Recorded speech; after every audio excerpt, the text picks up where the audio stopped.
Whilst reviewing the Xiaomi Mi 11, I kept going back to that one scene from The Simpsons. Stop! He's already dead! Yeah, that one.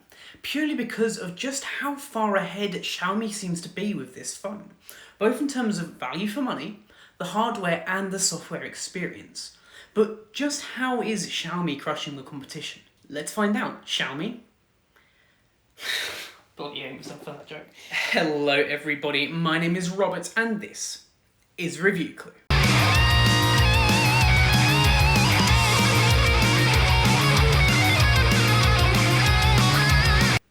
But of course, before we get into today's review, if this is the first time that you're seeing my face on your screen, then one, lucky you, and two, go down there, hit that subscribe button, smash that bell notification icon so you get notified every time I upload. I've got some really exciting stuff coming up that you probably aren't going to want to miss.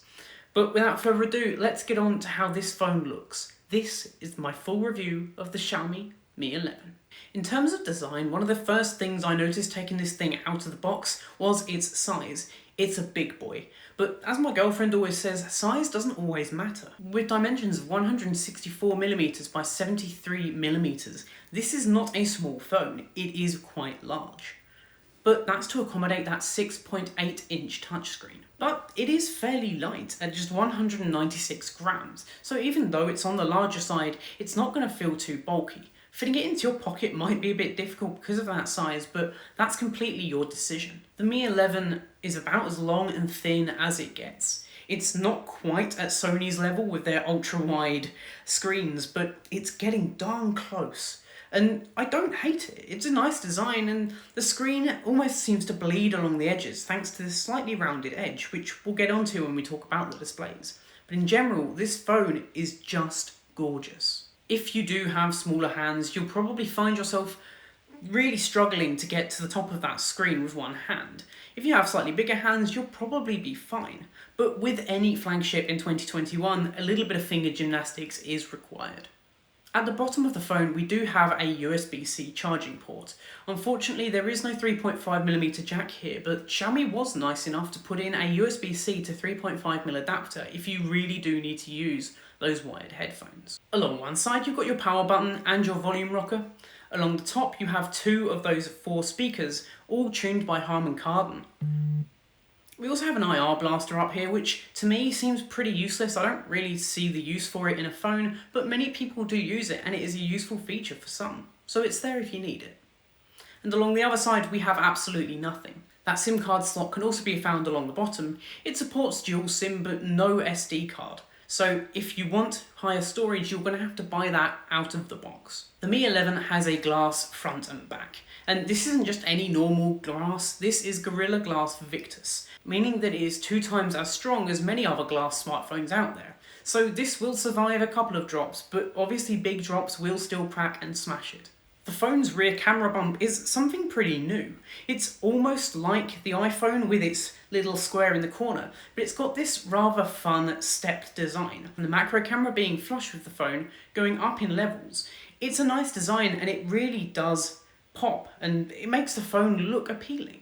My only real issue is when you put it down on the table and you start pressing on one of the corners, you get this really big wobble because this camera protrudes a lot further than I might have liked.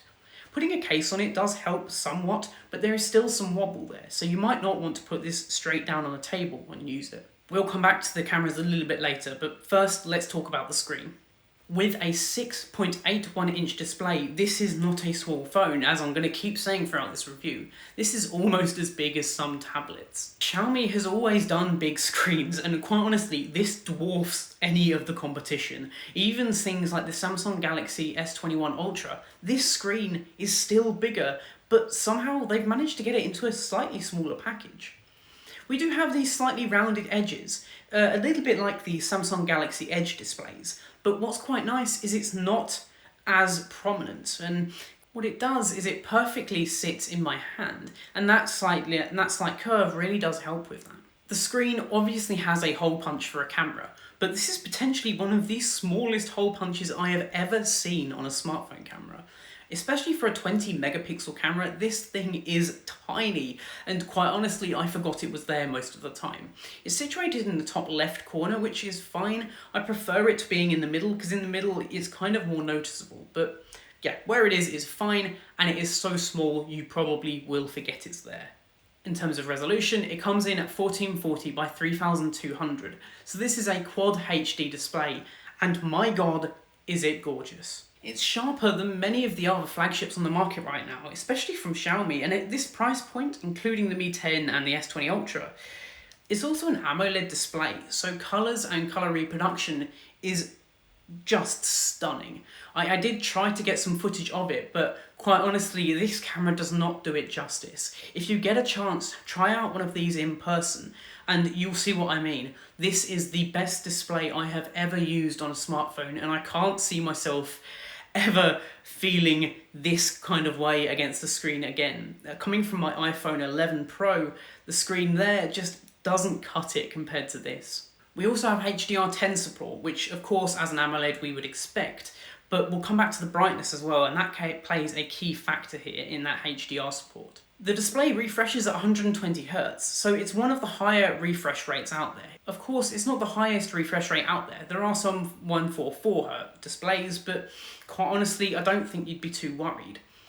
But what's interesting is it does have the highest touch response on any mobile on the market right now, coming in at 480Hz, meaning that it can pick up your finger placements 480 times a second, which is ridiculous. That, coupled with the 120Hz display, means gaming has never felt so good. It honestly felt a little bit like cheating while I was playing Call of Duty Mobile, because I felt like I had this upper edge, that I had this insane touch response and a super smooth experience. So for gaming, this screen is the best of the best for Android right now. One particularly useful spec is that 1500 nit max brightness, and it is blinding, quite honestly. Using this outside in broad daylight, in direct sunlight, using it in here under these lights, everything just looks great, and I'm never at a point where I can't see the screen. So that brightness is ridiculous, but it does take a hit on the battery life, which we'll talk a little bit about later. But before we continue with this review, I just want to take a word from our sponsor. A rubbish phone speaker's ruining your party? What about listening to your favorite podcast while washing and uh-oh, you broke your phone? Well, you need the Quell mini speaker. With its fun and funky lights, you're guaranteed to be the life of the party. Don't you just hate being in those business meetings and your laptop audio just not quite cutting it? Well, you need Clu speaker to amplify your meeting experience. This mini speaker is the only speaker on the market personally endorsed by Review Quell himself, and he knows his audio. With the simple and elegant design, the Quell mini speaker looks great and sounds even better in any room of the house. Yes, even the bathroom. Struggling to carry those massive wireless speakers around? Well, the Quell speaker is just 7 centimeters in size and weighs just 136 grams. That's right, just 136! So now great audio can go wherever you do. The beach, the park, even the office. Connect any device through Bluetooth, wire, and even SD card. Yes, your record player can have the Quell experience. Make the best decision for your family and get them a mini speaker. Even your pets will love it. Other wireless speakers cost hundreds of pounds, and who has the money for that? I certainly don't. That is why the Quell speaker is just $14.99. That is right, just $14.99. That's crazy value. But what's more, we're offering free shipping. Yes, you heard me right, free UK shipping. So what the hell are you waiting for? Get to clu.world right now and buy your mini speaker and take great sound wherever you go.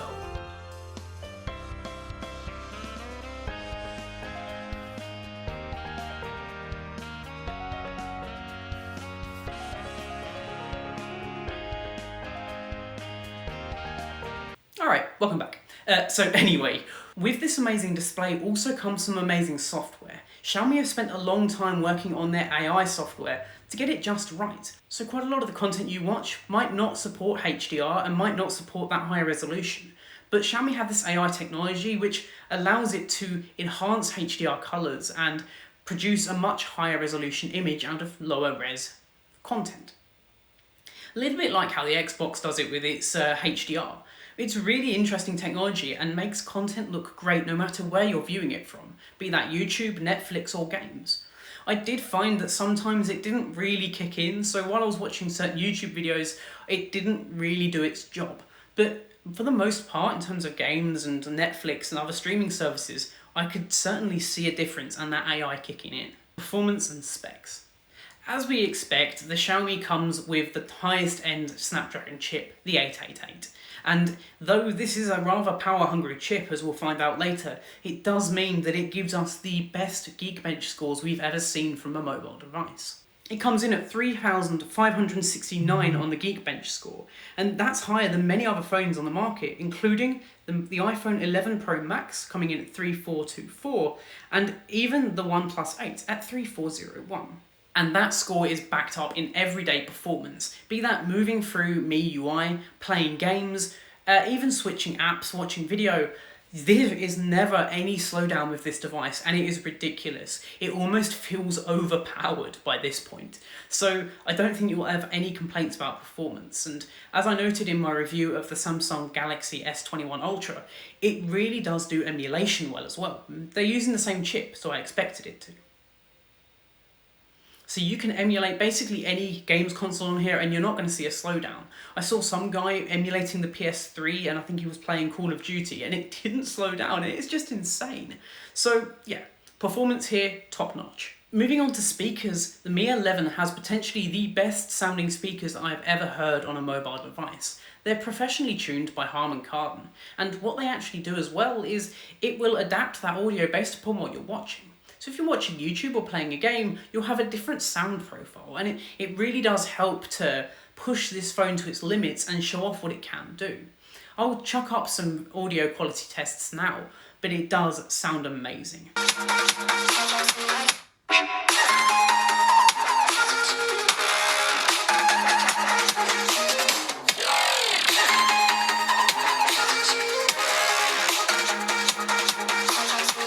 The whole phone almost acts as a subwoofer, with the back of the phone vibrating a little. So when you're playing games, it almost gives it this more immersive edge. Battery life. The Mi 11 is chock full of features, and that's great, but what that does mean is battery life takes an enormous hit here, unfortunately. With just a 4,600 mAh battery, this is not the biggest capacity phone we've seen on the market, and it does show. Normally when I review these kinds of phones, I expect them to last a whole day, maybe even a day and a half. But in my testing, using the cameras, playing some games, watching some video, with that 120Hz display at 4K, it just didn't hold up. After about 8 hours of use, it was basically dead. And it's a real shame to see. Thankfully though, even if we do have that dead battery, charging is ridiculously fast here. 55-watt charging out of the box. Yes, you'd also get a gallium nitrate charger in the box, meaning that it's better for the environment as well, which is great. So yeah, with that 55-watt charging and even 50 watts fast charging wirelessly, you can do some pretty amazing things, like charge from 0 to 100% in about an hour and a half. So even if the battery does die, you know you're going to be up and going again very, very quickly. It is likely the phone's higher refresh rate and higher resolution that plays the biggest factor in its battery drain. You can obviously turn those features off. You can run at a 720p display and you can also turn down from 120Hz to 60Hz. But if you're spending this much on a phone with these kinds of features, you expect to be able to have them turned on and still get through a whole day. We also get reverse wireless charging. One of the oddest features I've ever seen on a phone. I still can't get my head around why you would want to do this. But it's a feature if you want it, and with 10 watts of power being able to be produced here, you can charge up some headphones or some earbuds quite quickly.